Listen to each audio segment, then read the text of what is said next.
ठाकुर जी की बड़ी कृपा है। वृंदावन की पावन रज में अविराजित होकर के श्री यमुना जी के पावन पुलीन तट पर होली महोत्सव के अंतर्गत आज तृतीय दिवस के कथा सत्र में हम लोग प्रवेश कर रहे हैं। ये हमारा परम सौभाग्य है। ऐसी पावन तिथि होली की और संपूर्ण व्रजमंडल जिस समय रंग रंगित है। हमारे यहाँ ठाकुर जी को लाल जी बोलते हैं। व्रजमंडल में छोटे लाला के स्वरूप को लाल जी कहते हैं, प्रिया जी के स्वरूप को लाडली जी बोलते हैं। तो इन होली के दिनों में ठाकुर जी ऐसा रंग डालें कि यहाँ आने वाले दर्शनार्थी और ठाकुर जी सब लाल जी ही है जाएं।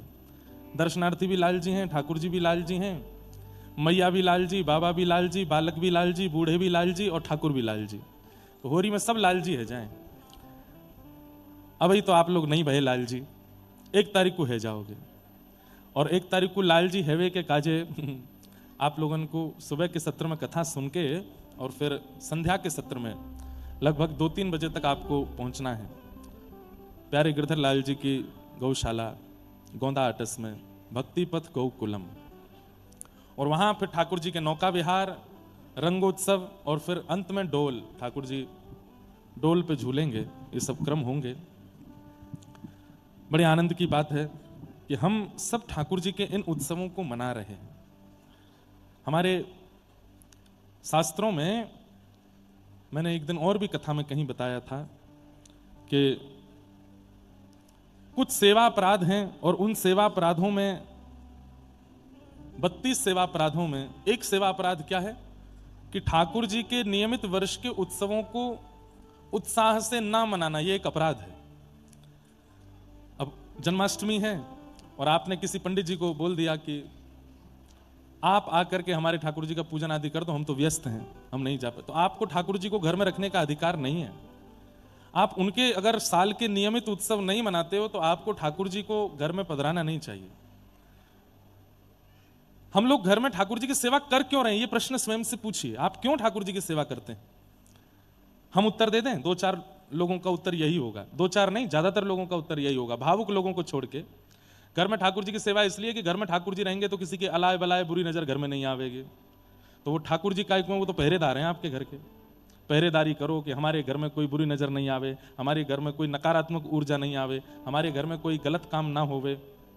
और दूसरा कारण ठाकुर जी को घर में रखने का विशेषतर लोगों का यह होता है कि ये घर में विराजेंगे तो सब शुभ शुभ होगा।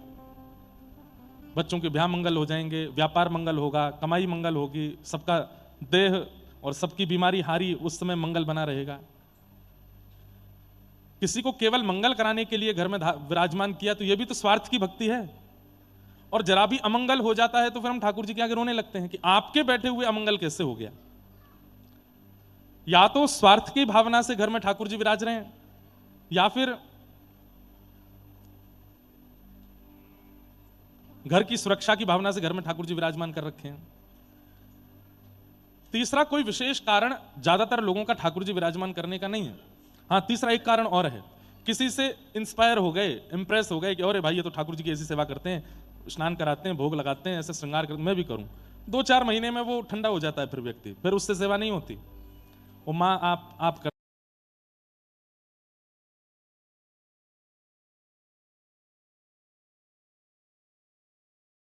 साल की उसके जन्मदिन हो, उसकी वर्षगांठ हो या कुछ भी हो, वो आपकी जिम्मेवारी है याद रखना। जिस व्यक्ति का जन्मदिन हो खुद थोड़ी बताता मेरा जन्मदिन है मुझे विश करो, मेरा जन्मदिन आज उत्सव मनाओ। कितना अजीब लगता है। ये तो घर के प्रेमी लोगों के अधिकार में होता है कि आज उसका विशेष दिन है, हम उसको कुछ उपहार दें, कुछ याद रखें। वो तो घर का एक सामान्य व्यक्ति है, ये तो साक्षात ठाकुर जी हैं। इनके वर्ष भर के जो उत्सव हैं वो तो आपको याद रखने ही चाहिए। अब होली दिवाली इसलिए याद है क्योंकि सार्वजनिक रूप से मनाई जाती है, लेकिन कई ऐसे छोटे मोटे त्योहार भी हैं, वो भी आपको मनाने चाहिए और खूब उत्साह से मनाओ। समय नहीं है ऐसा नहीं हो सकता, सबके पास समय होता है। हम तो इतने व्यस्त हैं कि हमारे पैर टिकते नहीं एक जगह, तो भी हम भागते दौड़ते हुए अपने ठाकुर जी का उत्सव मना ही लेते हैं, चाहे जहां भी मनाओ। इसलिए ठाकुर जी के उत्सव मनाइए, नहीं तो वो अपराध का कारण बनता है। 32 प्रकार के सेवा अपराधों में पहला अपराध है ठाकुर जी के सवारी देख करके या ठाकुर जी की रथ यात्रा देख के या ठाकुर जी का मंदिर देख के पादुका ना उतारते हुए प्रणाम करना है। तुरंत पादुका उतारो। दिख रहा है कि ठाकुर जी का कोई, अभी जैसे होली है, कई मंदिरों की सवारी भी निकलेंगी। हमारे कुछ दिन अभी ब्रह्मोत्सव शुरू हो जाएगा श्री रंगनाथ मंदिर का। जितने भी यहाँ श्री वैष्णव बैठे हैं, जिन्होंने हमारी परंपरा में भी दीक्षा ली है, उन सबसे प्रार्थना, श्री रंगनाथ प्रभु के ब्रह्मोत्सव में एक दिन सबको उपस्थित आप लोगों को होना है। हम तो कथा करने के लिए कहीं बाहर जा रहे हैं, उन दिनों में मैं नहीं हूं, पर हमारे जो भी शिष्य वृंद यहाँ हैं वृंदावन में, श्री रंगनाथ मंदिर के ब्रह्मोत्सव में एक दिन जरूर जाइएगा, और हो सके तो रथ यात्रा तक रुकिएगा। साल में एक बार श्री रंगनाथ भगवान की रथ यात्रा वृंदावन में होती है, अद्भुत होती है, अति आनंद से होती है। हम लोग छोटे छोटे तो खूब जाते थे, रंग जी के मेले में झूला झूलते थे, आतिशबाजी होती थी उसको देखते थे, रंगनाथ प्रभु का रथ निकलता उसको खींचते थे। तो जो भी रामानुज दास और रामानुज दासी यहाँ बैठे हैं, उन लोगों को अगर कोई बहुत विशेष कार्य ना हो तो रंगनाथ जी के ब्रह्मोत्सव में जरूर जाइएगा। हमारे श्री वैष्णव परंपरा में पाटोत्सव को, वार्षिक उत्सव को ब्रह्मोत्सव कहते हैं, ब्रह्मोत्सव। तो श्री रंगनाथ मंदिर का पाटोत्सव है ब्रह्मोत्सव, उसमें जरूर जाइएगा। रंग जी कैसे रथ में आरूढ़ होकर के निकलेंगे, श्री गोदा रंगमन्नार, श्री गोदाम्बा जी के साथ ठाकुर जी निकलते हैं। गोदाम्बा जी का चरित्र हमने सुनाया है, बहुत सुंदर चरित्र है। तो ठाकुर जी की सवारी या मंदिर के सामने अगर प्रणाम करने के लिए रुके हैं तो उस समय पादुकाओं को उतार देना चाहिए। कई बार देखा गया है कि कई वैष्णव जन भी गुरुजनों को देख के पादुका में ही प्रणाम कर लेते हैं। नहीं, ये एक बहुत सूक्ष्म सम्मान है आचार्यों के प्रति कि आप पादुका उतारिए, उसके बाद प्रणाम कीजिए।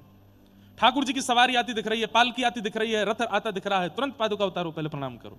सबसे पहला 32 अपराधों में सबसे पहला अपराध है ठाकुर जी को देख के या सवारी देख के पादुका ना उतारना, गुरुजनों को देख के पादुका ना उतारना। दूसरी बात, ठाकुर जी के वर्ष भर के मुख्य उत्सवों को ना करना। होली, दीपावली, जन्माष्टमी, रामनवमी, नवरात्रि, हनुमान जन्मोत्सव, श्री जानकी नवमी, राधाष्टमी, ये सब विशेष उत्सव हैं, इन उत्सवों को ना करना। और इसके अलावा जिन गुरु के परंपरा में आप हो, उन गुरुदेव का, दादा गुरुदेव का, परदादा गुरुदेव का या उस परंपरा के आचार्यों का जो साल भर में उत्सव आता है वो ना करना। अगर आप वल्लभ कुल से हो तो श्री वल्लभाचार्य जी की जन्मोत्सव, अगर आप निम्बार्क से हो तो श्री निम्बार्काचार्य जी का प्राकट्य दिवस, अगर आप रामानंद परंपरा से हो तो श्री रामानंदाचार्य जी का प्राकट्य दिवस, रामानुज परंपरा से हो तो रामानुजाचार्य जी का प्राकट्य, वो मनाना है। यदि नहीं मनाते हैं तो कहीं ना कहीं अपराध। अब आप ये सोच रहे होंगे कि इन अपराधों का मतलब क्या पाप है? नहीं, इन अपराधों का मतलब पाप नहीं है। इन अपराधों से होता क्या है कि जो भक्ति में वर्धन होना चाहिए वो होने में रुकावट आती है, इसलिए इन अपराधों को नहीं करना है। तो पहला, पादुका उतार के प्रणाम करना है। दूसरा, साल भर के विशेष उत्सवों को मनाना है। तीसरा, ठाकुर जी के मंदिर में जाके दर्शन करना पर नीचे लेट के प्रणाम करने में आलस करना है। ऐसी छूके वो ठीक है, अब कहाँ नीचे बैठो, फिर दंडवत हो, फिर लेट के करो, माताएं षष्टंग प्रणाम करें, भाई लोग दंडवत प्रणाम करें, उसमें आलस्य करना, मतलब केवल दर्शन करना और प्रणाम ना करना, यह अपराध है। मैं फिर कह रहा हूं, यह पाप नहीं है, यह अपराध है। और अपराध का मतलब होता है कि ये जो 32 अपराध हैं, इनसे भक्ति के वर्धन में रुकावट आएगी। आप जहां हो वहीं रहोगे, फिर उससे ऊपर नहीं उठ पाओगे, इसलिए करना नहीं है। इन सब अपराधों से बचना है।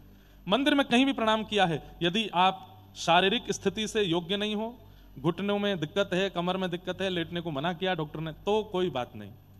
लेकिन पूर्ण स्वस्थ तो केवल आलस कर रहे हो कि कैसे प्रणाम करूं, और या फिर भीड़ इतनी है कि भाई लेटे तो फिर ऊपर से निकल ही जाने हैं सब लोगों को, ऐसी स्थिति में भी क्या कर सकते हो, नेत्र बंद करो, उसी झांकी को मन में प्रकट करके वहां दंडवत प्रणाम करो, या फिर मंदिर से बाहर आने के बाद जहां उपयुक्त स्थान देखे वहां से प्रणाम करो। प्रणाम तो करना है, दंडवत तो करना है। अच्छा, आपको प्रणाम की महिमा पता है? प्रणाम से क्या होता है?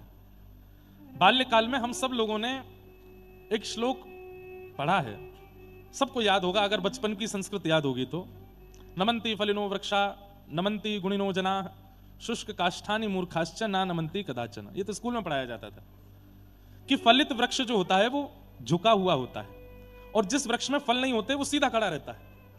लेकिन आंधी जब आती है तो लंबे चौड़े सीधे खड़े हुए फल बिना फल वाले वृक्ष जल्दी गिरते हैं, और आंधी आने पर जो गहरे घने वृक्ष होते हैं जो झुके रहते हैं। आम का पेड़ देखा कभी आपने? अभी हम नैमिषारण्य कथा करके आए तो लखनपुरी, लखनऊ के आसपास आम के बड़े बगीचे, आम का पेड़ देखिए कितना सुंदर लगता है। उसकी एक एक खूबसूरती है कि वो ऐसे ज्यादा ऊंचा नहीं होता, थोड़ा सा होगा पर खूब घेर होता है चारों तरफ से। बड़ी बड़ी आंधियों में भी कुछ नहीं होता, क्यों? झुका रहता है। इसलिए संकट रूपी, पीड़ा रूपी, आपत्ति रूपी आंधियां जीवन में आएंगी, लेकिन आप प्रणाम करते रहते हो, गुरुजनों को प्रणाम, आचार्यों को प्रणाम, ठाकुर को प्रणाम, तो कहीं ना कहीं झुकने से आपके ऊपर से वह आंधी आपका कुछ ज्यादा बिगाड़ नहीं पाएगी। इसलिए प्रणाम करो। एक सामान्य सी बात है, चारों तरफ से हम घिरे हैं, संकट, आपत्ति, विपत्तियां बाण चलाती रहती हैं हमारे ऊपर। हम खड़े रहेंगे तो बाण लगेगा, लेकिन हर 10 मिनट में कोई आचार्य को प्रणाम करते हैं, हर आधा घंटे में एक गुरुजनों को प्रणाम करते हैं, ठाकुर जी का मंदिर देख के झुकते रहेंगे तो बाण ऊपर से निकल जाएगा, लगेगा ही नहीं। तो जो आपत्ति, विपत्ति, संकट के, दुख के बाण लगने वाले थे उससे हम बच जाएंगे, इसलिए प्रणाम। तो तीसरा अपराध क्या है? दर्शन करके प्रणाम ना करना। ये तीसरा, 32 अपराधों में तीसरा अपराध है। चौथा अपराध क्या है? अशुद्ध अवस्था में मंदिर जाना। अशुद्ध अवस्था में मंदिर जाना। अशुद्ध अवस्था किसको कहते हैं? बिना नहाए धोए जाना, या फिर माताओं का जो मासिक धर्म है उसमें, या फिर मद्य मदिरा पान करके और भक्ष भक्ष सेवन करके, किसी के साथ बुरा करके, किसी को कष्ट दे करके मंदिर जाना, ये सब अपराध है। मैंने एक बार एक बात कही थी, बताई थी। एक बार राधारमण जी दर्शन करने गए तो वहां एक मैया बगल में खड़ी, तो मैंने मैया से ऐसी पूछ ली, मैंने मैया नहा के आई हो? है, मैं तो नहा के आई। मैंने कि आप मंगला दर्शन करने आई हो, नहा के नहीं आई? सुबह 4 बजे दर्शन करने आई, बिना नहाए चली आई? तो मैया बोली, ठाकुर कौन सा नहाए हो अभी? ये भी तो नहावे जावे को, ये तो उठते ही दर्शन दे रहे हैं ठाकुर जी, अब स्नान करने जाएंगे। जब ठाकुर ही ना नहाया तो हम कैसे नहा के आए? पर ये ब्रज की मैया थी, उनकी भावना अलग है। आपको पता है, हमने नासिक में 1 महीना कथा की। वहां हमारा नियम क्या था? श्री गोदावरी जी में 3 बार स्नान करने जाते थे, पर सुबह सुबह का जो स्नान 5 बजे होता था, उससे पहले गुरुदेव वहां के महाराज जी की आज्ञा थी कि पहले अपने कमरे के बाथरूम में स्नान करो। तो मतलब हम 3:30 बजे उठ के पहले बाथरूम में स्नान करते, फिर स्नान करके तिलक स्वरूप लगा के फिर गोदावरी नहाने जाते। क्यों? बोले कोई स्विमिंग पूल थोड़ा ही है, कोई ये सामान्य सरोवर थोड़ा ही है, साक्षात गोदावरी जी है, चलता हुआ मंदिर है, आप बिना नहाए धोए कैसे जा सकते हो? तो जो लोग बिना नहाए गंगा जी स्नान करने चले जाते हैं, यमुना जी, वो उल्टा पाप धो के नहीं, पाप करके आ जाते हैं। बिना नहाए नहीं जाना, स्नान करके जाना। चाहे आप हरिद्वार जाओ, चाहे आप प्रयागराज जाओ, आप जितने भी बजे स्नान करने जाइए तीर्थ नदियों में, पहले आप कक्ष में नहाइए, नए वस्त्र पहन के, तिलक लगा के, फिर वहां नहाने जाओ, क्योंकि वह भी एक मंदिर है। तो मंदिरों में अपवित्र अवस्था में जाना, अशुद्ध अवस्था में जाना, यह भी एक अपराध है। सब लोग ध्यान से सुनते जाइए। 2-3 लोग मुझे दिख गए, उनके लिए बोल दूं, कथा में आके सो जाना, यह भी अपराध है। और सुनिए, जो सो गए हैं उनको कोहनी मार के उठा देना, यह बहुत बड़ा पुण्य है। भैया उठ जा, कथा में सोवे आयो है। हमें तो लगता है लोग कैसे सो जाते हैं कथा में, 2-4 लोग ही सोते हैं, ज्यादा तो नहीं सोते। बाकी देखो ये कितने सब लोग, बैठने की जगह नहीं मिल रही है, लोग बाग बेचारे खड़े हैं, बाहर धूप है, फिर भी बैठेंगे जहां सा। अब आगे बैठने वाले ही सो जाएंगे तो फिर कैसे काम चले? सोना नहीं है कथा में आके। और आगे बैठने वालों की बहुत बड़ी जिम्मेवारी होती है। क्यों? आपकी गतिविधि से पीछे वालों को कथा सुना रहे हैं हम। अब आपकी ही गतिविधि उठपटांग होगी, पीछे वाले बेचारे इतनी मेहनत करके कहीं खड़े होकर कथा सुन रहे हैं, कहीं किसी से जगह मांग के कथा सुन रहे हैं। एक व्यक्ति हमसे मिलने आया सुबह 10 बजे, महाराज जी परिवार सहित आया हूँ, सबको लिया हूँ प्रणाम करने, मैंने लिया। बोले नहीं ला सकता। मैंने कहा बोले जगह घेर के बैठे हैं वो लोग कथा में, अगर वो आ गए तो फिर जगह चली जाएगी। मुझे कभी कभी मन में बहुत कष्ट होता है कि आप लोग कितना परिश्रम करते हो, और एक हम हैं, धीमे से आते हैं, ब्यास में जो बैठते हैं, कथा कहते हैं, चले जाते हैं, मिल भी नहीं पाते किसी से। पर हम अपनी स्थिति वास्तविकता रूप में बताएं तो हम बड़े घिरे रहते हैं बहुत चीजों में। और वृंदावन में पहले तो मैं कथा बाहर जैसे होती थी वैसे ही करता था, अब तो ऐसी स्थिति हो कि सुबह उठ के घर के काम देखो, वहां जाओ, उन संत के यहाँ जाओ, उनके उत्सव में जाओ, भागते दौड़ते हुए तिलक फोटा लगा के यहाँ बैठ जाओ, कथा सुनाओ। मतलब अब ज्यादा फ्री रहते नहीं, तो हमारी स्थिति भी कोई ज्यादा सामान्य नहीं। भैया इसको ठीक कर दो हो सके तो, बहुत डिस्टर्बेंस है।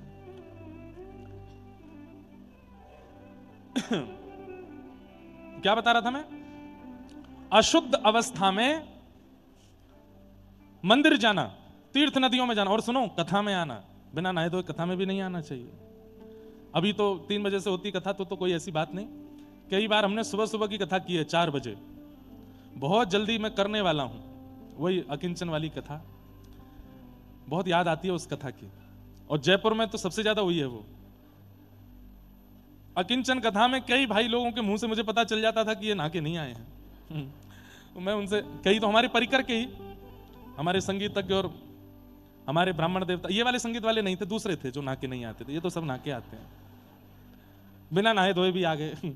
एक बार एक पंडित जी थे, कहीं कथा थी, ऋषिकेश में थी, सुबह सुबह वही 4 बजे। तो मैंने उनसे कहा, मैंने तुम नहाए नहीं हो? नहीं नहीं सरकार, हम सोए ही नहीं पूरी रात।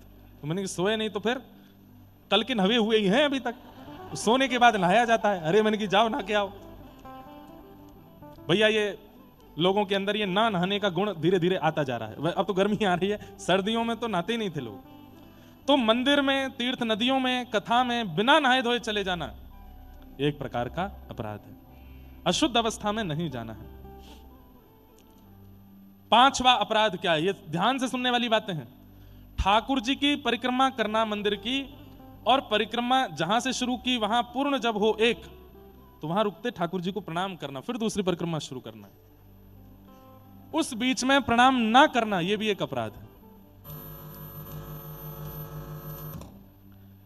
ठाकुर जी को क्या बता रहे थे? इधर देखो, यहां देखो, यहां देखो।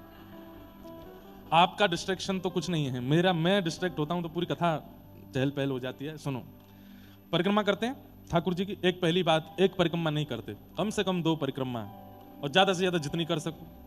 एक परिक्रमा नहीं करनी है, 2 परिक्रमा करनी है। उसमें भी नियम है कि देवी मंदिर में गए हो तो 1 परिक्रमा करनी है।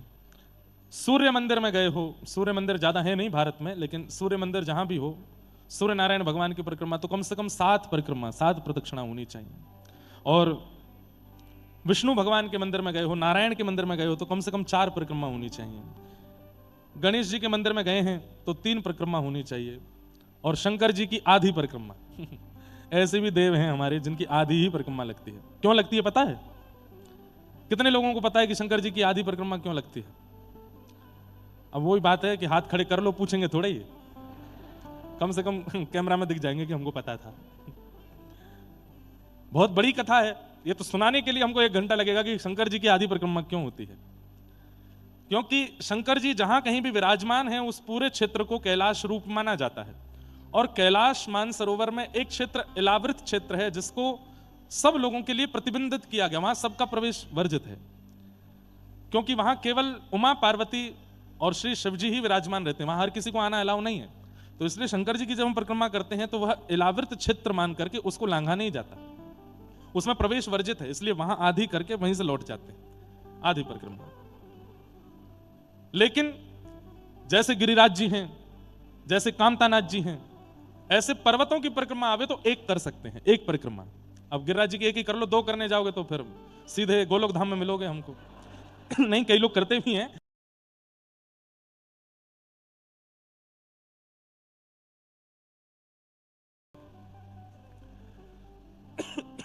लेकिन मूल बात क्या थी? परिक्रमा जहां से शुरू करी वहां पुनः आकर के ठाकुर जी को प्रणाम करना है, फिर दूसरी परिक्रमा शुरू करनी, फिर दोबारा आके फिर प्रणाम। जैसे मंदिर में आप प्रणाम करें तो जैसे ही ठाकुर जी सामने हमें प्रणाम करो, फिर लगाओ। प्रणाम ना करते हुए परिक्रमा करना, यह भी एक अपराध है। हम एक प्रकार से वहां प्रणाम नहीं कर रहे हैं, हम परिक्रमा किसी और भाव से नहीं, ठाकुर जी को देखने की भावना से कर रहे हैं। तो परिक्रमा करें, फिर ठाकुर जी को देखें, उनके रूप झांकी का दर्शन करें, फिर आगे बढ़ें। 6वां अपराध क्या है? एक हाथ से प्रणाम करना गुरुजनों को, माता पिता को, बड़े लोगों को, या ठाकुर जी के मंदिर में भी एक हाथ यूं रखे, यूं करते हैं कई लोग। एक हाथ से प्रणाम नहीं, दोनों हाथों से प्रणाम करना है। दोनों हाथों को सिर पर, हृदय पर लगाना है, दोनों हस्तकमल से ठाकुर जी को वंदन करना है। एक हाथ से प्रणाम नहीं होना चाहिए। 7वां अपराध क्या है बता दें? आज 7-8 ही बता देंगे, फिर नहीं तो पता चली पूरी कथा इसमें निकले। लेकिन ये 7वां बहुत ध्यान से सुनना। ठाकुर जी के मंदिर में, गुरुजनों के सन्मुख और कथा में अस्थिर होकर बैठना, यह अपराध है। मतलब ठाकुर जी सामने विराजमान है, राधा रमन जी के मंदिर में बैठे हो, जगह मिल गई बैठने की, राधा रमन जी अभी ब्यारू कर रहे हैं, भोग लगा रहे हैं, और आप वहां पर पैर चौड़ा करके बैठे हो, या फिर पैर हिला रहे हो, या जैसी आपकी स्थिति घरों में होती है वैसे करके बैठे हो, ये अपराध है। जिस प्रकार डिसिप्लिन व्यक्ति अपने बड़े लोगों के सामने रहता है, ठाकुर जी के सामने भी उसी डिसिप्लिन में बैठना है, भाव में बैठना है, निमग्न होकर बैठना है, वहां पर अस्थिर होकर नहीं बैठना है। कथा में भी, कथा को क्या समझते हैं आप? कथा कोई एक वो थोड़ी है कोई बस यहां जैसे चाहो बैठ बैठ। ठाकुर जी की कथा है, व्यासपीठ पर साक्षात श्री ठाकुर जी व्यास भगवान और ग्रंथ के रूप में विराजमान है। उनके सामने अस्थिर होना है, कभी सिर खुजा रहे हैं, कभी उबासी ले रहे हैं, कभी कान में उंगली डाल रहे हैं, कभी फोन देख रहे हैं, कभी ऐसे बैठे हैं, कभी ऐसे बैठे हैं, कभी यूं करके, कभी ऐसे बैठे हैं। नहीं, व्यास जी व्यास मंच पे बैठ जाते हैं, एक ही आसन में बैठे रहते हैं, आपको भी उसी आसन में ही बैठे रहना चाहिए। चाहे जांग में दर्द हो, चाहे कमर टूट जाए। पर एक बात बोलें, दर्द उनको होता है जो अस्थिर होते हैं, मन से अस्थिर होते हैं, स्थिर नहीं होते, उनको दर्द भी होता है, उनको सब पीड़ा होती है। पर जिनका मन लग गया कथा में, उनको फिर पीड़ा नहीं होती, वो 4 घंटे ऐसे बैठ के सुन लेते हैं कथा, कोई आपत्ति विपत्ति नहीं होती। तो कथा में अस्थिर होकर बैठना, ठाकुर जी के मंदिर में अस्थिर होकर बैठना, गुरुजनों के सामने अस्थिर होकर बैठना, ये मर्यादा है, ये भैया आचार्य संहिता है भक्तों की, इसका ध्यान रखना पड़ेगा आपको। और एक बात बताऊं, आज से पहले आपको नहीं पता था और आपसे ये गलती हो गई तो उसका कोई अपराध आपको नहीं लगा, लेकिन आज सुनने के बाद में अगर नहीं किया तो अपराध लगेगा। अब आप अपराध के भागीदार बनोगे, क्योंकि आपको पहले ही बता दिया गया था। अब आप ऐसे वैसे कुछ भी नहीं कर सकते, आपको उसका ध्यान रखना पड़ेगा। हैं? हाँ, नहीं नहीं नहीं, वो तो कीर्तन जरूर होना है, लेकिन बैठ जाओ बैठ जाओ। भैया कह रहे हैं कीर्तन हो तो खड़े होकर नृत्य करें कि नहीं? वाग गदगदा त्रवते यस्य चित्तम रुदत्य भिक्षणम हसति क्वचिच्च विलज्ज उद्गायत नृत्यते च मदभक्ति युक्तो भुवनम पुनातु। ठाकुर जी कह रहे हैं। अब लेकिन इसमें एक बात ध्यान देने की है, पता चल रहा है कि कैमरा है सामने, हमारे परिवार के लोग देख रहे होंगे कि तुम कीर्तन में नाचे थे कि नहीं। कल फोन आया था कि तुम कथा में तो दिखे नहीं हमें। अच्छा, तो आज कीर्तन में उठ के दिखा दूंगा कि मैं बैठा था, इसलिए नहीं उठना है। नहीं नहीं नहीं, ये तो देखिए ये दिखावा हो जाएगा, ये पाखंड हो जाएगा, ये बनावटी हो जाएगा। हम आपसे प्रार्थना करें, किसी के कहने पर, किसी को देख करके या किसी को दिखाने के लिए कीर्तनों में नृत्य कभी नहीं करना है। बस कीर्तन प्रारंभ हुआ, हम स्वयं को रोक नहीं पाए। कहते हैं विलज्ज उद्गायत नृत्यते च, बस भूल गए, तन की सुध नहीं थी, आगे कौन था पीछे कौन था, बस नाचने लगे, उसको नृत्य कहते हैं। वैसा नृत्य कर सकते हैं खड़े होकर के, जहां आप तन को रोक नहीं पाए। अच्छा, नृत्य में भी एक बात ध्यान रखनी चाहिए, मन हो रहा है कि थोड़ा नृत्य कर लें, थोड़ा नाच लें, तब भी थोड़ी देर अपने आप को रोक के रखो। लेकिन एक समय आवे कि अब तो रुक ही नहीं पा रहे हैं, अब तो बस नृत्य करना है, बस फिर नाचो, फिर नृत्य करो। वो नृत्य कीर्तन का उचित है। ये कोई डीजे थोड़ी है यहाँ पे नाचना ही है ना। हम तो कहते हैं कि शरीर भले ही ना नाचे, पर मन नाचना चाहिए। मृत्यु अपने शरीर को तो मरणासन अवस्था में ले जाओ, केवल आत्मा नृत्य करे, भाव नृत्य करे, हृदय नृत्य करे। और जब तन ना रुक पाए तो फिर उसको भी नचाओ, उसको भी आनंदित कराओ। अब जैसे कोई गा रहा है नंद घना आनंद भयो जय कन्हैया लाल की, तो वहां पर अब कोई बैठा है, अब उसको देख के कितना अजीब लगता है कि भाई ठाकुर जी का उत्सव चल रहा, तुम कैसे बैठ सकते हो? नंद घरानंद भयो जय कन्हैया लाल की जैसे ही गाया जाता है, आधे जनता तो अपने आप खड़ी हो जाती है नाचने के लिए। क्यों? उनके मन में इतना उत्साह आनंद हो जाता है कि ये तो ठाकुर जी का जन्मोत्सव हो रहा है, अब हम कैसे बैठ सकते हैं? श्री राधा रानी का नाम संकीर्तन, उत्ताल नाम संकीर्तन होता है तो व्यक्ति नृत्य करने लगता है, वो रोक नहीं पाता स्वयं को। वो नृत्य उचित है, पर दिखाने के लिए या किसी अन्य भाव से, किसी की जबरदस्ती करने पर या ऐसे नहीं, वो नृत्य फिर अपराध है। विग्रह के सामने, ठाकुर जी के मंदिर में, कथा में अस्थिर होकर बैठना, ये एक वैष्णव, ये 32 नाम अपराधों में है। अब यहां और भी कई सारे मंदिर के और कथा के कई अपराध बताए गए हैं। पैर फैला के बैठना, यह अपराध है। कथा में जाके या फिर मंदिर के सामने बैठ करके सो जाना, ठाकुर जी दर्शन दे रहे हैं, हम सो गए, कथा चल रही है और हम सो गए, यह भी अपराध है। ठाकुर जी के दर्शन चल रहे हैं, सुंदर कथा चल रही है, और ऐसी स्थिति में कोने में छुप करके भोजन करना, यह भी एक अपराध है। वैसे एक बात बोलें, पानी भी नहीं पीना चाहिए। क्यों? व्यास जी ने पानी पिया, नहीं पी रहे तो हम क्यों पीवें? हाँ, कई बार ऐसा होता है, जून जुलाई के महीने में इतनी ताबड़तोड़ गर्मी पड़ती है और 3 घंटा कहते कहते गला सूख जाता है, या फिर कई बार बहुत सफर करने के कारण रात्रि नींद नहीं हो पाती, सुबह जाति कथा करते हैं तो गला सूखता है कथा में, तो बीच में हम कभी मिश्री या कुछ गले की औषधि लेते रहते हैं। कभी कभी डॉक्टरों की आज्ञा से जल कम होता है शरीर में, तो कथा हमको तो 365 दिन कथा करनी है, इसलिए 365 दिन में 6 बार ऐसा होता होगा कि हम व्यासपीठ पर कभी पानी पी लें, बाकी रोज पानी नहीं पी सकते। तो यही अपराध बताया गया कि कथा चल रही हो, ठाकुर जी के दर्शन चल रहे हो मंदिर में, और वहां आप बैठ करके भोजन कर रहे हो, जलपान कर रहे हो, यह भी एक अपराध है। यहां तक कि मंदिर से जो प्रसाद मिले ठाकुर जी के सामने उसको रखिए, बाहर निकल के पाइए, बाहर जाकर के उसको पा लीजिए। अब पुजारी जी प्रेम से आपके मुखमंडल में ही पधरा दें तो बात अलग है, तो कोई दिक्कत नहीं है। मतलब परिस्थितियां देखनी चाहिए, हम अपनी तरफ से ना करें। योजना ही बन गई कि कोई आके पवा ही रहा है तो फिर उसमें कोई दिक्कत नहीं है। जैसे एक बार श्री जगन्नाथपुरी में दर्शन करने के लिए गया, हमारे देवी भैया बैठे हैं पुरी से, तो जब आपने कथा कराई थी पुरी में, हमारे जो इस कथा के यजमान हैं, हम इनका नाम पता है बार बार क्यों ले, हम इनसे बड़े प्रसन्न रहते हैं, इनको नजर नहीं लगे किसी की, ये इतने बढ़िया हैं पूरा परिवार। जैसे कह दो, आपको पता है इस कथा के लिए 3 जगह बदली जा चुकी हैं, और 10 दिन पहले हुआ कि नहीं फोगला में ही करेंगे। महाराज जी ठीक है, वहां करेंगे तो वहां कर लेंगे, वहां जाना तो वहां कर लेंगे। अरे आदमी परेशान हो जाता, भाई 500 लोग मेरे परिवार के आने वाले हैं, वहां जगह। लेकिन हम एक चीज देखे कि इतना सब कुछ परिवर्तन, फिर भी उनका हृदय स्थिर रहता है। तो महाराज जी ने कहा यहां तो यहां, महाराज जी कहेंगे वहां तो वहां कर देंगे, वहां ज्यादा खर्चा होगा कोई बात नहीं, होगा ना, करेंगे वहां पे, जहां आप कह देंगे वहां करेंगे। इसमें हमको अपने लिए ये नहीं लगता कि हम जैसे कहते हैं वो राजी हैं, हमें लगता है कि ठाकुर जी की कथा इसी भाव से तो करानी चाहिए। हमारा सौभाग्य कि हमारे घर ठाकुर जी आ रहे हैं, हमारे घर पर कृपा करने ठाकुर जी कथा लेकर के आ रहे हैं, वो जैसे चाहे हम उनकी वैसी व्यवस्था करेंगे। जगन्नाथपुरी में कथा हुई, वहां पर भी इतनी उत्तम व्यवस्था सबकी, रहने खाने पीने की, हमारा भी बड़ा आनंद का। सुबह कथा होती थी, शाम को दर्शन होते थे, खूब आनंद होता था। तो पुरी में मैं रोज जगन्नाथ जी के दर्शन करने जाता। अंतिम दिन मेरे मन में भाव आया कि हे जगन्नाथ जी, हमने जो कथा कही, आप उस कथा से प्रसन्न थे कि नहीं, इसका प्रमाण मुझे दीजिए। और इसका प्रमाण मैं तब मानूंगा कि आपके भीतर से, मंदिर से कोई महाप्रसाद लेकर के आवे। और सुनिए, थोड़ा कठिन बनाया मैंने, महाप्रसाद तो रोज ही कोई ना कोई दे देता मंदिर में, हमने कहा महाप्रसाद कोई भीतर से लेके आवे और मैं हाथ ना पसारूं, वो सीधे मेरे मुख में ही डाले, तो मैं मानूंगा कि आप कथा से प्रसन्न थे। अब ये मन में सोचने के बाद मैं खुद ही घबरा रहा था, मैंने कि ज्यादा कठिन टास्क नहीं दे दिया मैंने, अब मुझे पकड़ के रोक के मेरे मुंह में कौन महाप्रसाद देखो। और आप विश्वास नहीं मानेंगे, शायद इनको देवी भैया को याद होगा, अंदर सामने हम दर्शन कर रहे थे और मैं प्रणाम करके नीचे झुक करके जैसे ही उठा, तो एक महाप्रसाद का स्वरूप होता है जिसमें दालचीनी पड़ी होती है और मीठा भात होता है, क्या बोलते हैं?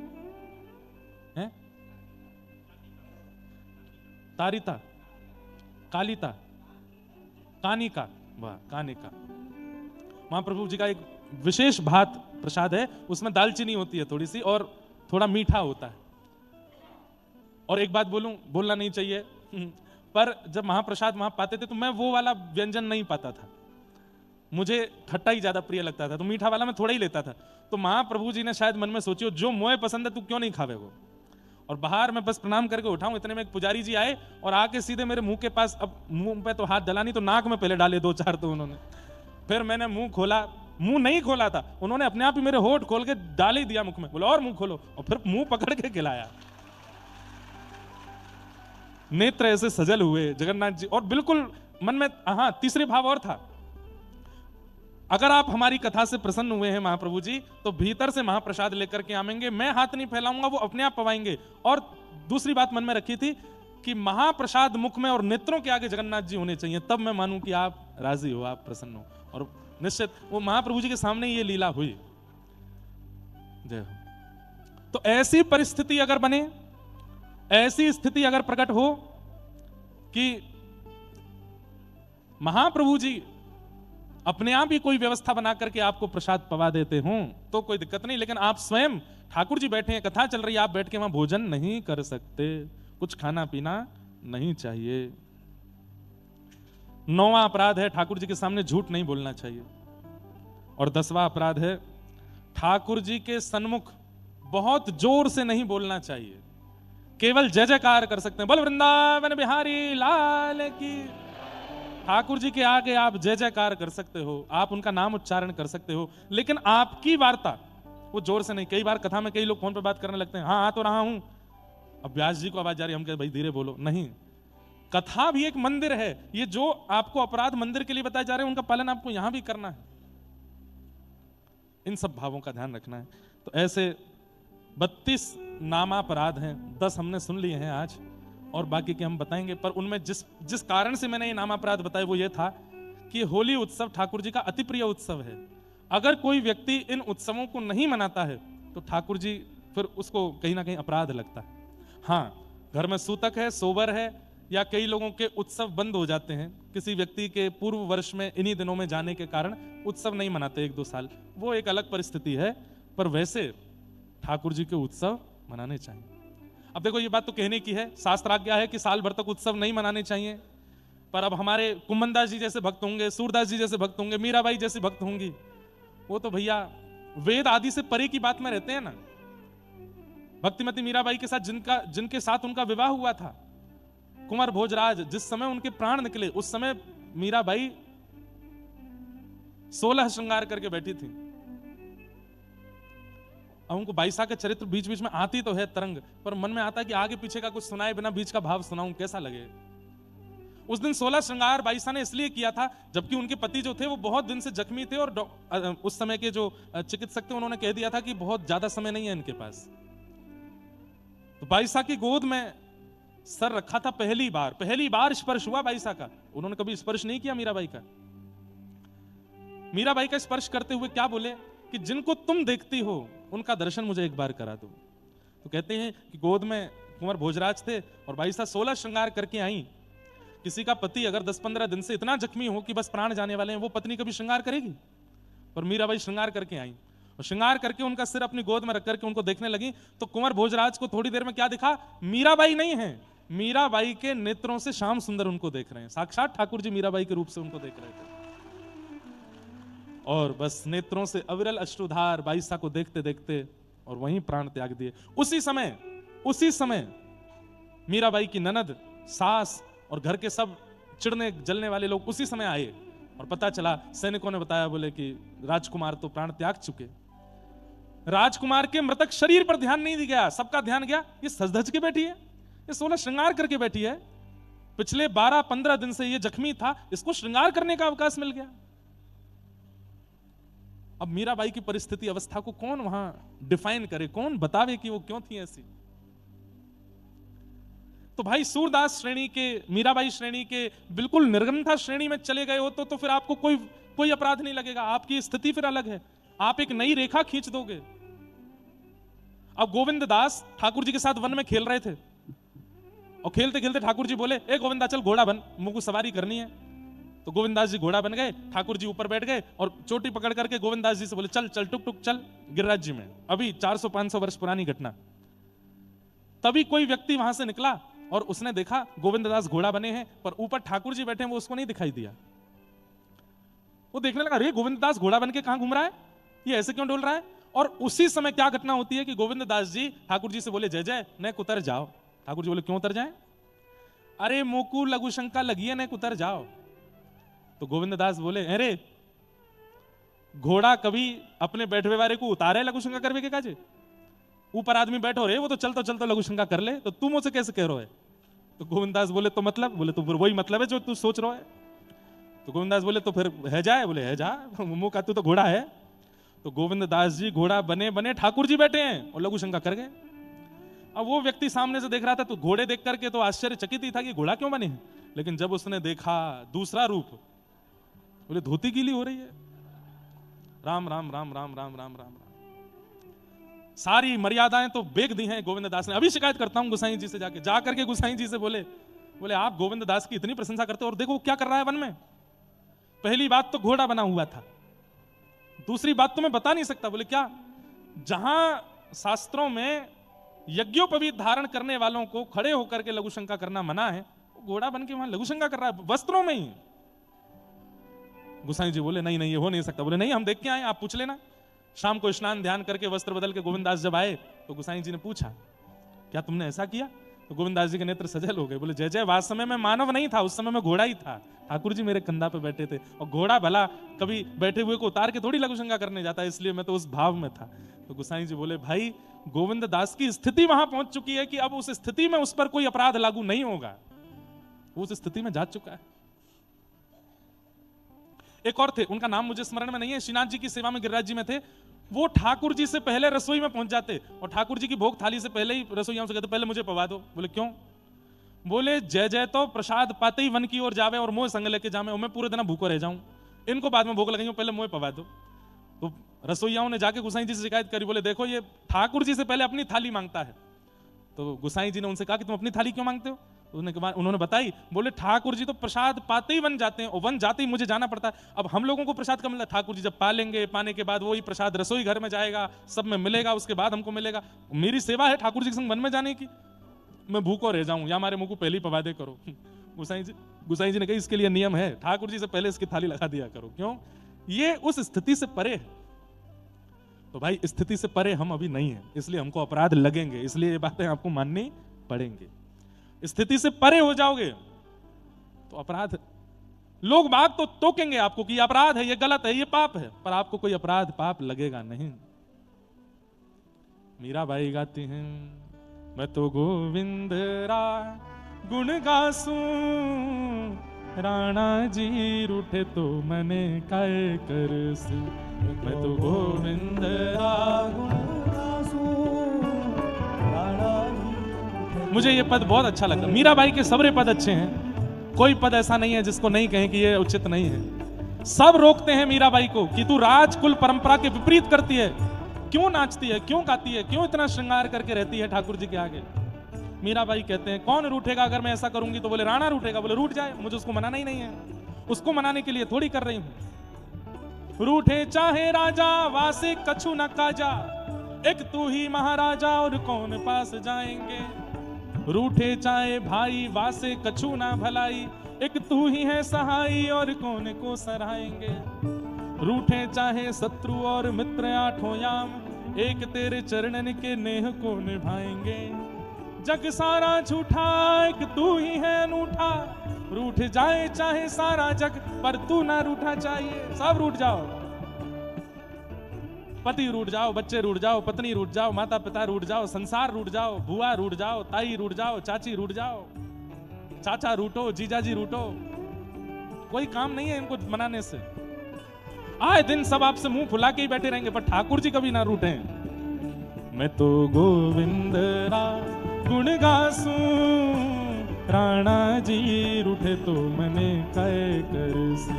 मैं तो गोविंद रा गुण गासूं, राणा जी रूठे तो मने काय करसी।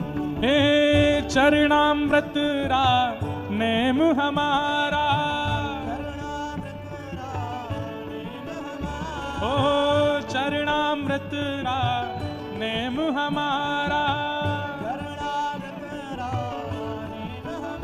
मैं तो नित उठ दर्शन पासूं। मीराबाई उन्हें चिंता नहीं, तो जो इस परिस्थिति में इस स्थिति में आ चुके हैं उनके लिए अपराध नहीं है, और जो इस स्थिति भाव के अभी अधिकारी नहीं बने उनको तो अपराध लगेगा अगर वो कुछ अनुचित कृत्य करेंगे। तो ऐसी भावनाएं हैं, ये सब विषय हम लोग सुन रहे थे। अब आगे के क्रम में हम लोग चलते हैं।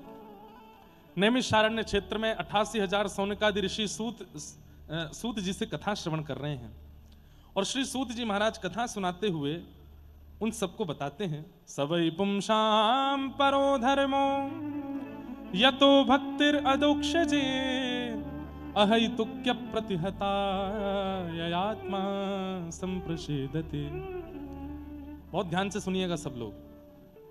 हम सबका परम धर्म क्या है, परो धर्म क्या है? ठाकुर जी के प्रति आस्था रखना ये धर्म है, ठाकुर जी के प्रति विश्वास रखना ये धर्म है, ठाकुर जी के प्रति समर्पित होना ये धर्म है, पर ठाकुर जी के प्रति प्रेम होना ये परम धर्म है। हमारे मथुरा में एक मुस्लिम भक्त हुए, उनका नाम था दादर रहमान। क्या नाम था? दादर रहमान। एक मुस्लिम परिवार में उनका जन्म हुआ। दूर दूर तक ठाकुर जी से कोई संबंध नाता नहीं था उनका। मदरसा पढ़ने के लिए जाते थे, लेकिन बड़े सीधे थे। हमने कहा ना कि निष्कपटता बहुत आवश्यक है जीवन में। सब लोग इधर देखो, ध्यान से सुनो, ध्यान से सुनो। मन में कभी कभी चिंतन होता है कि जिसका कभी भजन नहीं हुआ, जिसने कभी नाम जप नहीं किया, जिसके संस्कारों में भक्ति नहीं, उसके चित्त पर ठाकुर जी कभी कभी इतना असर कैसे कर देते हैं। भाई देखो, हम हिंदू हैं, कोई मुस्लिम है, कोई किसी बिरादरी से है, कोई किसी जाति से है या किसी समुदाय से है, पर छल कपट ईर्षा द्वेष अभिनिवेश अहंता ममता ये तो सबके जीवन में होता है। छल कपट निर्मल मन ये तो सबके जीवन में होता है। ठाकुर जी ने ये नहीं कहा कि हिंदू ब्राह्मण कुल में जन्म लोगे तो मेरी प्राप्ति होगी। ठाकुर जी कह रहे हैं निर्मल मन जन सो मोहि पावा। सो मोहि पावा का मतलब है सर्वव्यापकता। जिसके मन में ये निर्मल मन जिसका होगा, मोह कपट छल छिद्र ना भावा, छल छिद्र जिसके चित्त में नहीं है वो चाहे जो हो मुझे प्राप्त कर लेगा।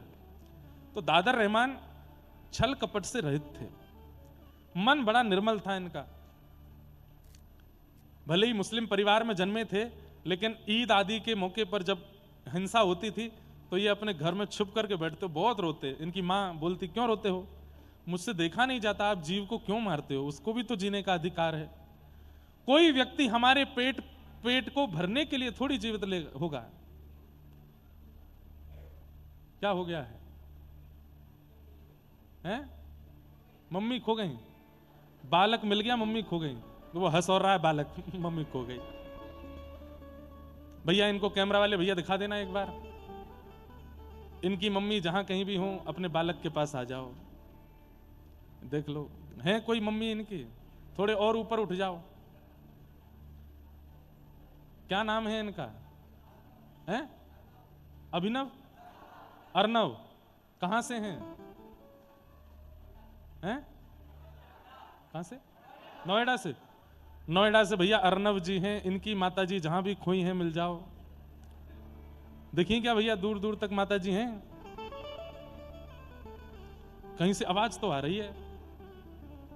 अगर माता जी नहीं मिली तो फिर इनको ब्रजवासी बना देंगे। वो बालक कितना खुश है, बहुत प्रसन्न है।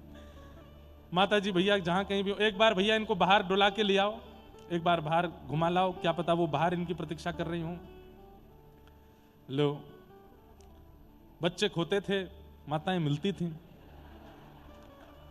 बालक मिल गया, माता जी खो गई। अद्भुत है। क्या बता रहा था मैं? दादर रहमान। पूरा चरित्र नहीं कहूंगा, थोड़ी सी बात बता दूं उनकी। बहुत अच्छा चरित्र है, रोज आएंगे आप, ऐसा चरित्र है दादर रहमान का। एक तो होता है कि आप प्रयास कर रहे हो ठाकुर जी को प्राप्त करने का, एक होता है ठाकुर जी प्रयास कर रहे हैं आपको प्राप्त करने का। वो बात लागू होती है दादर रहमान के चरित्र में। मथुरा के हैं, रोज अपने मदरसे पढ़ने के लिए जाते हैं। तो जो मदरसा जाने का रास्ता था, उस रास्ते में एक मंदिर पड़ता था, पर मंदिर के बाहर एक लकड़ी की एक आड़ जैसी थी, ताकि चलते फिरते लोगों को सीधे ठाकुर जी का दर्शन ना हो। जिसका मन हो वो भीतर आके दर्शन करे। तो ऐसे मुख्य द्वार था, मुख्य द्वार के बाद एक लकड़ी की एक ऐसे परत थी, ताकि चलते फिरता कोई भी मन चला दर्शन ना करे, जिसको करना अंदर आवे। पता नहीं कैसे एक दिन रात्रि में वो लकड़ी की जो आड़ थी वो टूट गई। अब उसकी मरम्मत कराने के लिए पुजारियों ने किसी को बोला, उसने कहा कि 10-15 दिन लगेंगे। अब इसको आप कृपा नहीं कहोगे तो ठाकुर जी को देखना है उसको और दिखवाना है खुद को। तो कई बार ऐसा होता है कि अन्य मजहब के लोग जब होते हैं, वो दूसरे मजहब के लोगों को देखना चाहते हैं कि भाई ये करते क्या है, इनके में क्या हो रहा है। हम लोगों को भी कभी हमारे मुस्लिम लोग जब दिखते हैं तो हम देखते हैं उनकी ओर कि क्या करते हैं, इनके नियम क्या है, इनके कर्म क्या है, क्या क्या कैसे होता है। तो ऐसे ही मंदिर के आगे से रोज निकलते थे, कभी दिखे तो थे नहीं ठाकुर जी। पर आज दादर रहमान छोटा बालक मदरसा पढ़ के लौट रहा था। जैसी उसकी दृष्टि पड़ी अंदर, आज वो दीवार नहीं थी, तभी त्रिभंग ललित श्याम सुंदर और बगल में किशोरी जी खड़ी हैं। वो झांकी दिखी तो रुक गया, या कहो 4 कदम आगे बढ़ गया था, 3 कदम पीछे आया, फिर देखा और बाहर से ही देखता रहा। और देखते देखते अब ये तो पता ही होता है सब लोगों की ठाकुर जी हैं, और ये इनकी प्रियसी श्री किशोरी जी हैं, श्री राधा रानी हैं, इतना तो उसको भी पता था। अच्छा, ये हिंदुओं के भगवान हैं, कितने प्यारे हैं, इनका मुखमंडल कितना सुंदर है, इनके नेत्र कितने प्यारे हैं, इनके गाल कितने सुंदर हैं, इनके हाथ कितने सुंदर हैं, ये खड़े कितने प्यारे हैं, कैसे त्रिभंग लली ऐसे बन के खड़े हैं। वो बस ये, उसको कुछ और नहीं पता है, वो केवल झांकी देख रहा है, देखता रहा देखता रहा देखता रहा। थोड़ी देर बाद कुछ ब्राह्मण लोग वहां आ गए और उन्होंने जब उसको मंदिर के अंदर देखते हुए देखा तो ऐसे थोड़ा घूर करके उसकी ओर देखा, तो डर के मारे वो वहां से चला गया।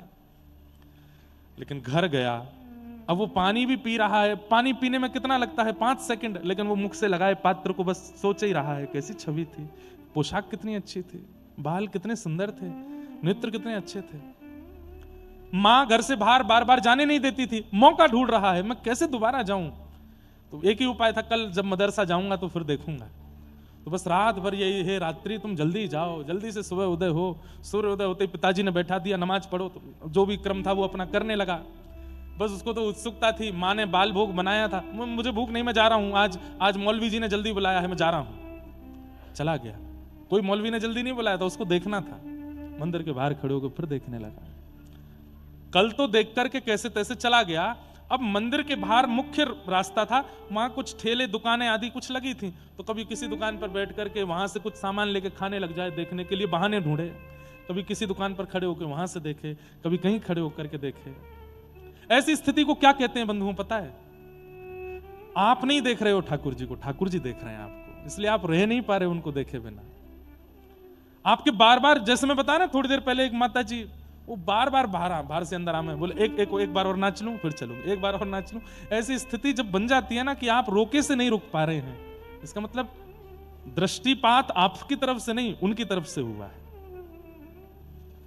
हम दर्शन करके निकल जाते हैं, कई बार सिक्योरिटी गार्डों से लड़ते हैं, अरे हमें करने दो करने दो। क्यों? पता है दर्शन करना है ना। अपनी लिस्ट लाए थे बताने की, वो बता नहीं पाए अभी तक। ठाकुर जी को बताना है क्या क्या कष्ट है, हम इसलिए रुकना चाहते हैं।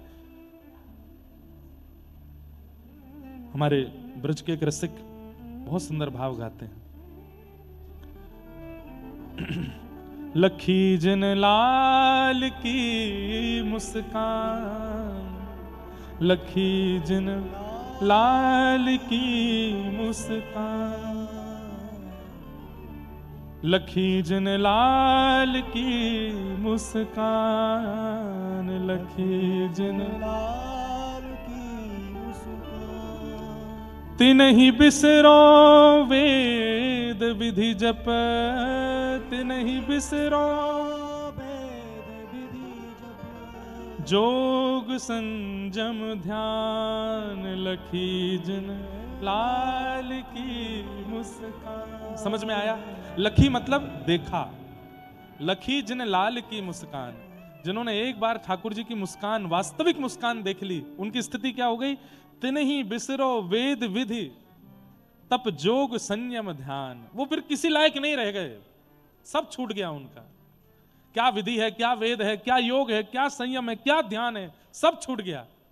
लखी जिन लाल की मुस्कान, लखी जिन लाल की मुस्कान। नेम व्रत आचार पूजा पाठ गीता ज्ञान, नेम व्रत आचार पूजा पाठ गीता ज्ञान।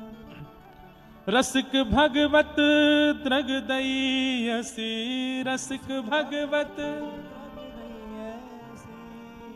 ऐच के मुख म्यान, ऐच के मुख।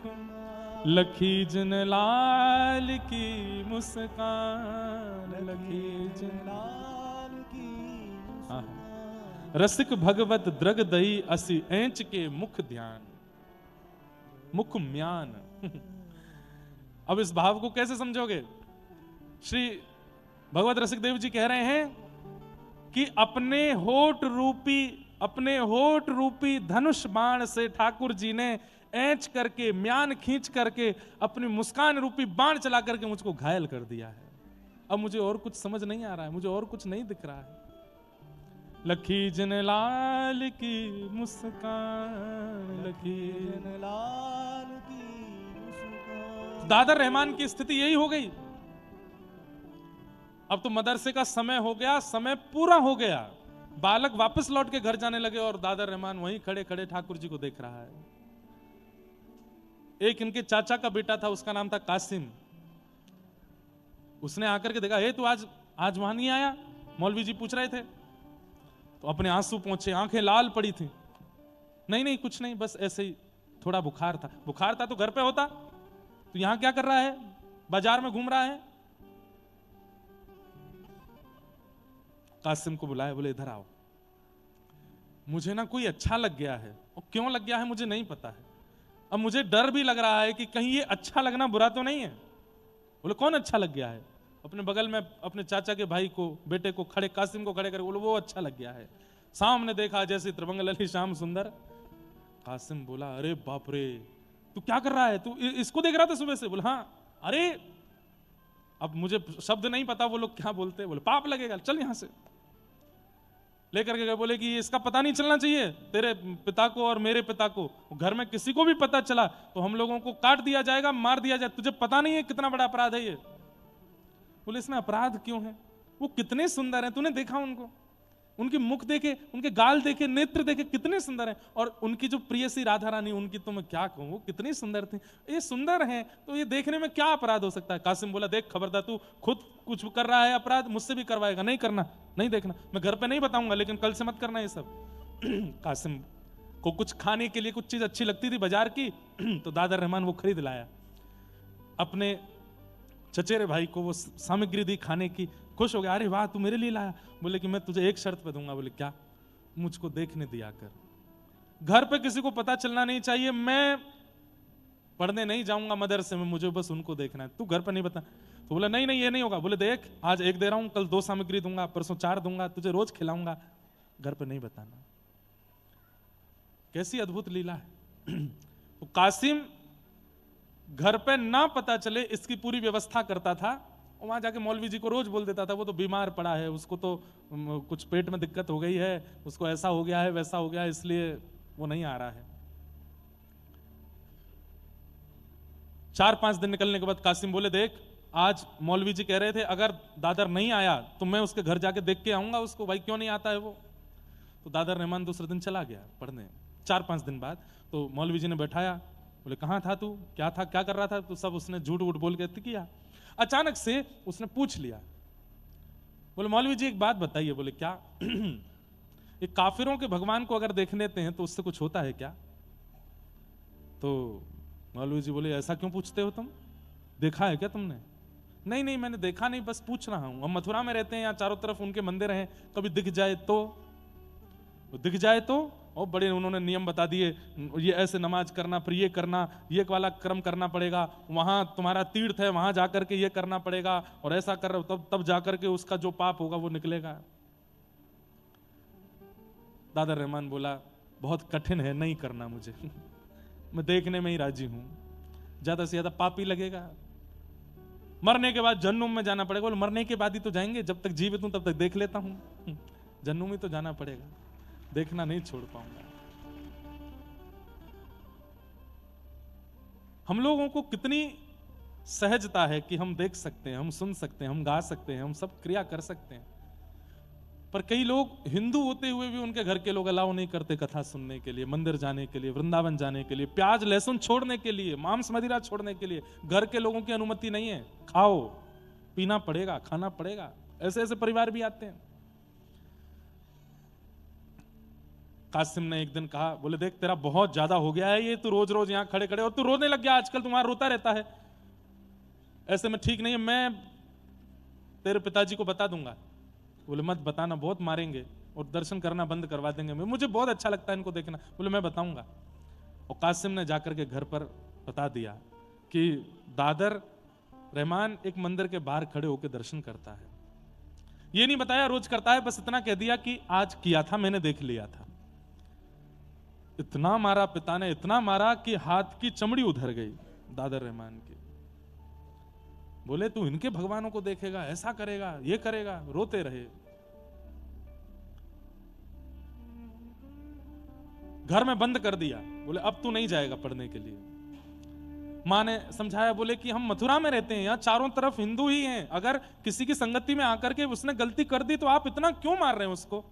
उन्होंने समझाया, बोले 1-2 दिन नहीं करूंगा ऐसा तो ये बिगड़ जाएगा, करने दो। माँ पूछती है, पानी पियोगे? बोले नहीं। भोजन करोगे? बोले नहीं। दर्द हो रहा है, तेरे हाथ में लग गई? बोले नहीं। तो फिर माँ, आंखों में दर्द हो रहा है। बोले क्यों? उनको देखना है। माँ तू मेरे साथ चल के देख तो सही, वो कितने सुंदर हैं, उनका स्वरूप, उनका श्रृंगार, उनका तू रूप देखेगी ना माँ, तू भी मोहित हो जाएगी। माँ तो घबरा गई, बोले ये हमारे घर का बेटा, इसको क्या हो गया? ये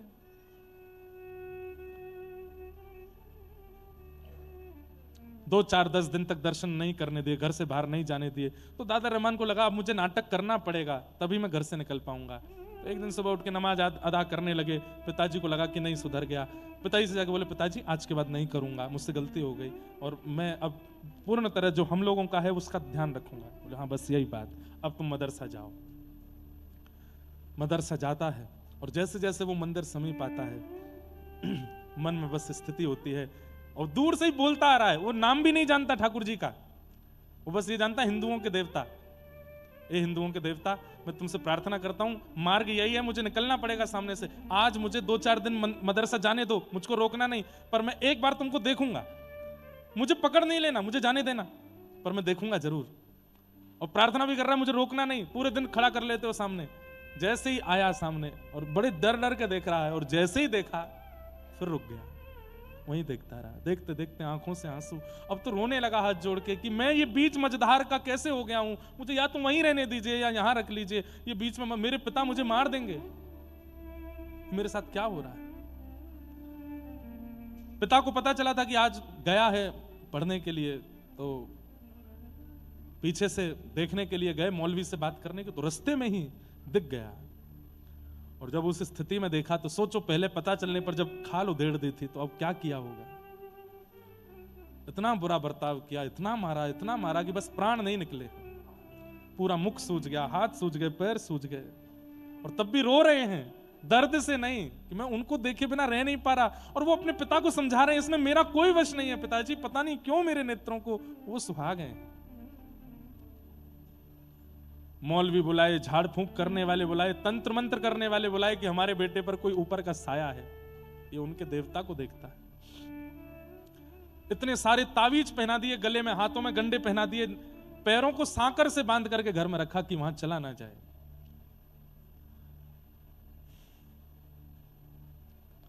लगन लगी घनश्याम की जाए, लगन लगी घनश्याम की। एक बार जिसे लगन लग जाती है ठाकुर जी की, इसे कहते हैं लगन, इसे कहते हैं स्थिति। कई लोग तो चाहेंगे भी नहीं कि हम इस स्थिति में आवें, पर ऐसी स्थिति सबकी बन नहीं पाती।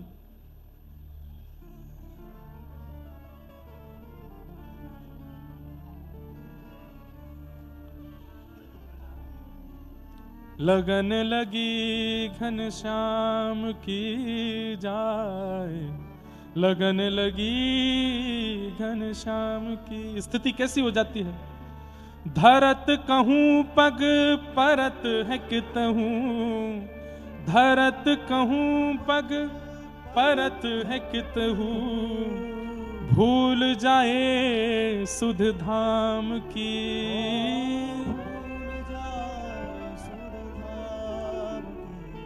पैर रखेंगे कहीं, जाएगा कहीं और। धरत धरत कहूं पग परत है कितहूं, भूल जाए सुध धाम की।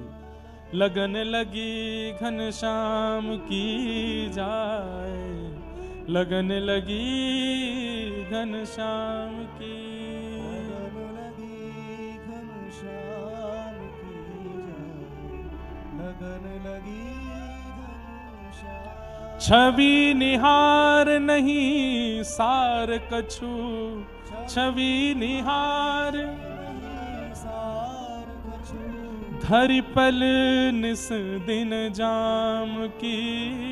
धर पल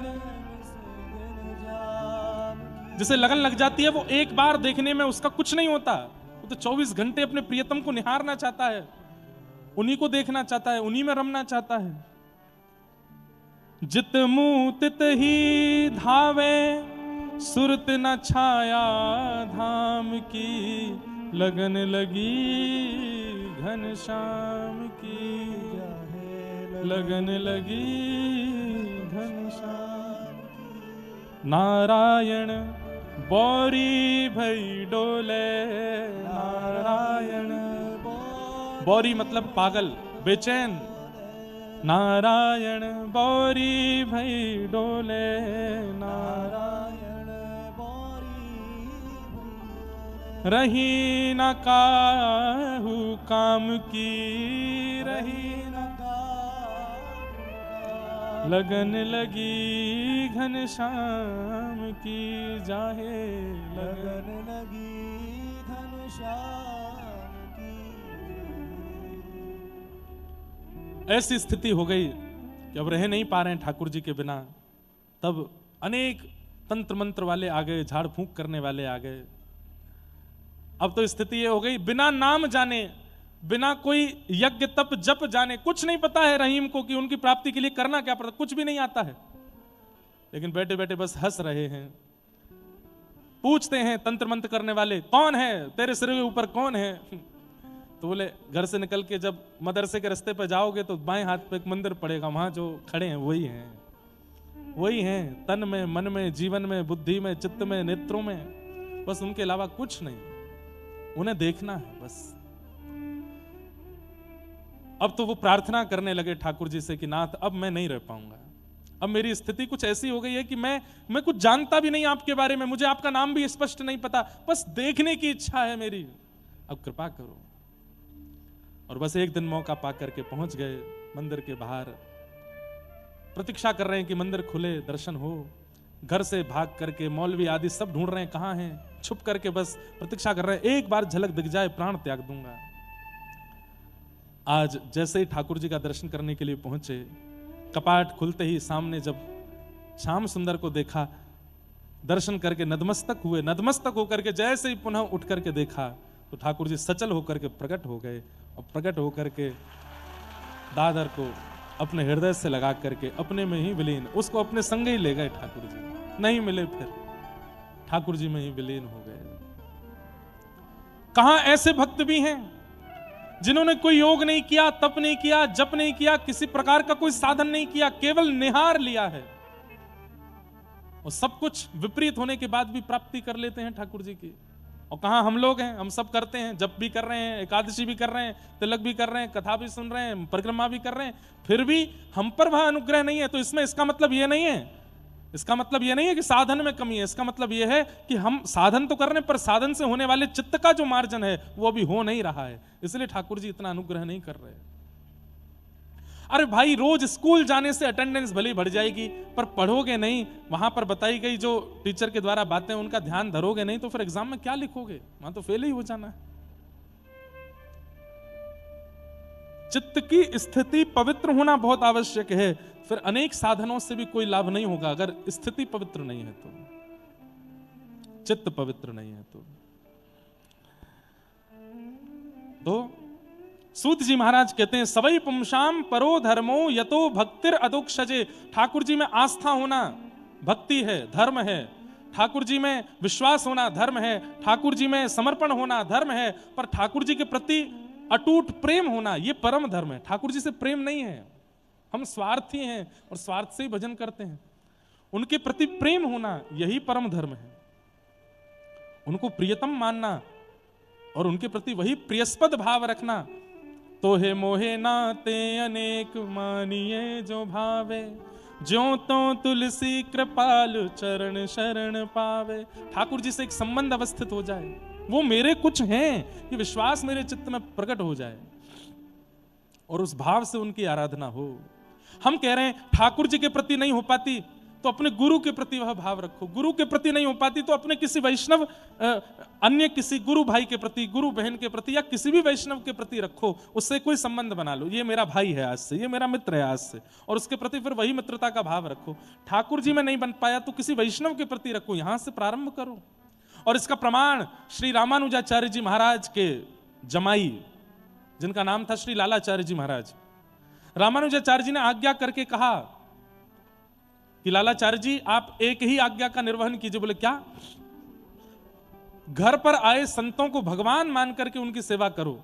लालाचार्य जी ने हाथ जोड़ के कहा, गुरुदेव आपकी आज्ञा सराखों पर मैं जो नहीं कर सकता उसको मैं स्पष्ट बता दूंगा। ठाकुर जी मेरे लिए ठाकुर जी रहेंगे, मैं किसी वैष्णव के अंदर ठाकुर जी का दर्शन नहीं कर सकता, आप कोई और आज्ञा दें। तो रामानुजाचार्य जी को ये बात अच्छी लगी कि भाई कई लोग तो गुरु जी की बात सुनकर के हाँ हाँ बोल ही देते, हाँ हाँ ठीक है आप कह रहे हैं तो, अरे नहीं बन सकता तुम एक बार जिज्ञासा कर देनी चाहिए, गुरुदेव मैं इतना अधम हूं कि मुझसे ये हो नहीं पाएगा, तो आप कोई और आज्ञा दे दें। लालाचार्य जी ने स्पष्ट कह दिया, आप कह रहे हैं संतों को भगवान के समान मानो, मैं नहीं मान पाऊंगा, मेरे लिए भगवान भगवान है, मैं संतों को भगवान नहीं मान पाऊंगा, कोई और आज्ञा कर दो। तो रामानुजाचार्य जी खुश होकर के बोले, संतों को गुरु समान मानो, अपने गुरु जी को ही संतों में देखो। तो लालाचार्य जी फिर से हाथ जोड़ के बोले, गुरुदेव क्षमा करें, गुरुदेव गुरुदेव हैं, मैं गुरुदेव को भी संतों में नहीं देख सकता, मेरे गुरु जी एकमात्र आप हैं, अब आप 1000 रूप में संत आ जाए मैं हजारों में आपको देखूं, नहीं, मेरे लिए अकेले मेरे गुरु हैं। रामानुजाचार्य जी बोले, हम तुम्हारी निष्ठा से प्रसन्न भी हो रहे हैं लेकिन तुम आज्ञा ही नहीं मान रहे हो। बोले एक बार और कुछ प्रयास करो। तब रामानुजाचार्य जी ने तीसरी आज्ञा दी, बोले संतों को अपना सगा संबंधी मानो, संतों को अपना सगा संबंधी मानो। तब लालाचार्य जी बोले, हाँ ये मैं कर सकता हूं, किसी को अपना भाई, किसी को अपना बंधु, किसी को अपना जीजा, किसी को अपना फूफा, जो मन में आ जाए, संतों को अपना संबंधी मान करके, अपना प्रिय मान करके, अपना सखा मान करके उनका स्वागत सम्मान करो। लालाचार्य जी बोले, मैं ये कर सकता हूं, बस बोले यही करो, इसी से ठाकुर जी मिलेंगे। और फिर लालाचार्य जी ने वो किया। नगर में आने वाला कोई भी कंठीधारी, शिखाधारी, त्रिपुंडधारी, ऊर्ध्वपुंडधारी, जिसके भी वैष्णव भेष होते थे, लालाचार्य जी तुरंत हाथ छोड़ करके जाते और जाकर के, अरे हमारे दूर के मित्र बड़े दिन में आए हो। बोले भैया हमारी मित्रता कब हुई? बोले अभी अभी। बोले अभी अभी कब? बोले आपने गले में कंठी पहन के, सिर पर ऊर्ध्वपुंड धारण करके, शिखा धारण करके आपने अपनी मित्रता का प्रस्ताव दिया है, आप मेरे मित्र हो, चलिए घर पर भाभी माँ प्रतीक्षा कर रही है, प्रसाद पाओ। संतों को घर ले जाते। कभी कोई बड़े बूढ़े दिख जाते तो उनको, अरे फूफा जी बहुत दिन में आए। फूफा जी कहते, भाई कौन से भतीजे हो? लालाचार्य जी बोलते, बस मैं हूं, आपको नहीं पता मैं हूं। अरे कहां के हो ये तो बताओ। बोले मैं हूं, आपको याद नहीं, आप बड़े वयोवृद्ध हो गए हो ना, आपको याद नहीं आया। अरे बहू घर पर प्रतीक्षा करी, चलो। ऐसे संतों को जो मिल जाते सबको संबंधी मान के अपने घर लाने लगे। एक बार कावेरी जी में एक शव बहता हुआ जा रहा था, मृतक व्यक्ति का शव, उसके गले में कंठी थी। तो कई लोग मजाक उड़ाने लगते हैं, तो उन्होंने मजाक में इनकी पत्नी से कह दिया, अरे देख लो तुम्हारा कोई जेठ या देवर तो नहीं जा रहा बहता हुआ है, गले में कंठी है। इनकी पत्नी ने जैसे ही कंठी माला देखी रोते हुए गई और लालाचार्य जी से बोली कि कंठी पहने हुए एक शव नदी में बह रहा। सब सखियां बोली तुम्हारे देवर तो नहीं। आज तक जीवित कंठीधारियों को संबंधी माना, मृतक कंठीधारी को संबंधी नहीं मानेंगे क्या? लालाचार्य जी तुरंत रोने लगे, जैसे घर के व्यक्ति के जाने पर विरह ही होता है व्यक्ति, ऐसे विरह में लालाचार्य जी चले गए और दौड़ते हुए गए और रोते हुए जा रहे हैं, अरे मेरे भैया चले गए, मेरे भैया चले गए। नाम नहीं जानते, संबंध नहीं जानते, रूप नहीं जानते, लेकिन भावना कैसी, गुरु के प्रति, गुरु आज्ञा के प्रति निष्ठा कैसी। और उनका शव लेकर के घर आए, घर पर आकर के अर्थी बनाई। पड़ोसी अड़ोसी कहने लगे ये तो कुछ ज्यादा हो गया, अरे अपरिचितों को घर पर संबंधी मान के लिया ना, ये तो समझ में आता, शव को लिया है। पिंडदान करा रहे हैं, कुल पुरोहित बुलाए कि हमारे इनका वो करवा दो पिंडदान। कुल पुरोहित बोले भैया तुम्हारे कुल का नहीं, खानदान का नहीं, गोत्र का नहीं। बोले अरे गुरुदेव ने आज्ञा की है, कंठी धारण करने वाला जो भी हो सब मेरे। पुरोहित बोले हम नहीं करा पाएंगे। तब किसी ब्राह्मण देवता से कहा, तो उन्होंने आकर के सब संस्कार आदि कराए।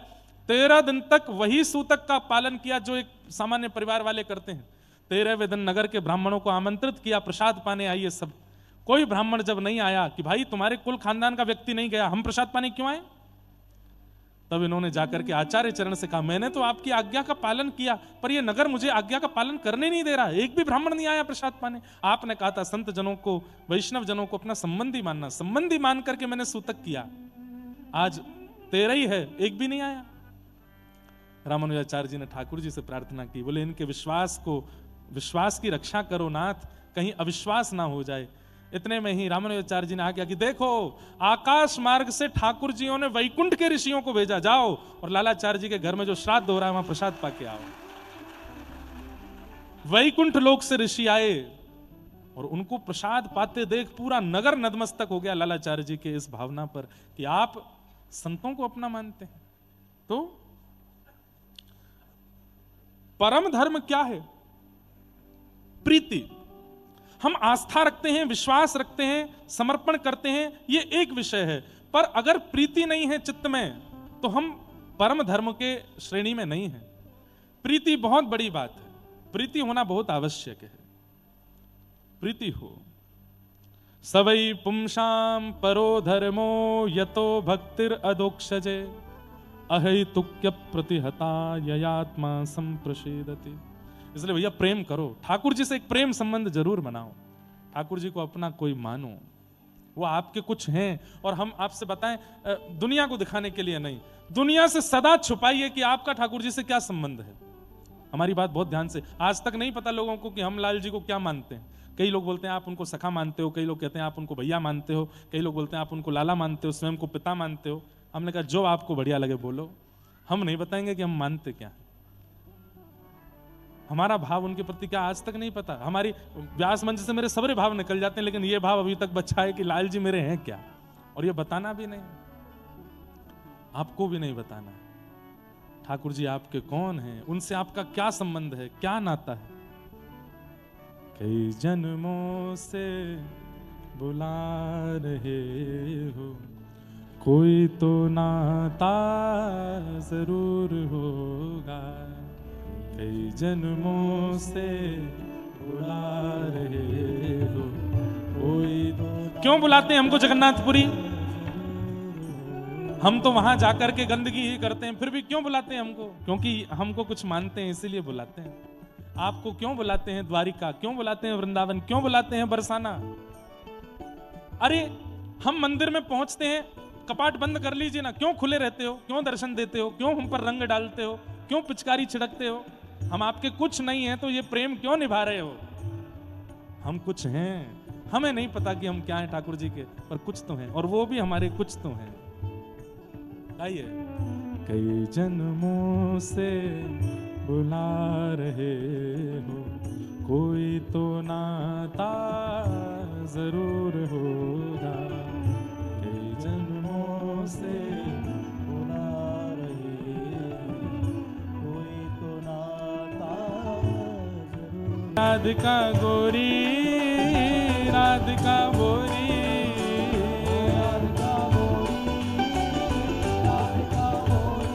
ओ ब्रज में, ओ ब्रज में, ओ ब्रज में रतन राधिका गोरी,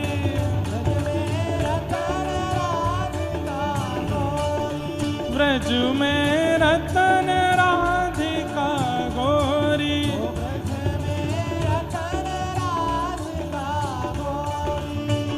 राधिका गोरी, राधिका गोरी,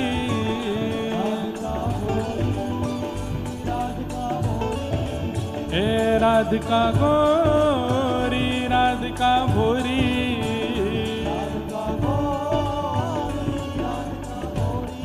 ओ ब्रज में, वृंदावन में, ओ ब्रज में रतन राधिका गोरी, हे ब्रज में रतन राधिका गोरी,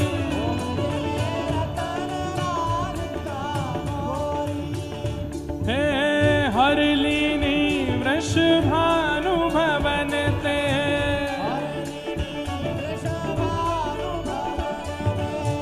हरलीनी वृषभानु भवन ते, हे वृषभानु भवन ते, वृषभानु भवन ते, ओ हरलीनी वृषभानु भवन ते, ओ नंद सुवन करी चोरी, नंद सुवन ओ ब्रज में, ओ ब्रज में, ओ ब्रज में रतन राम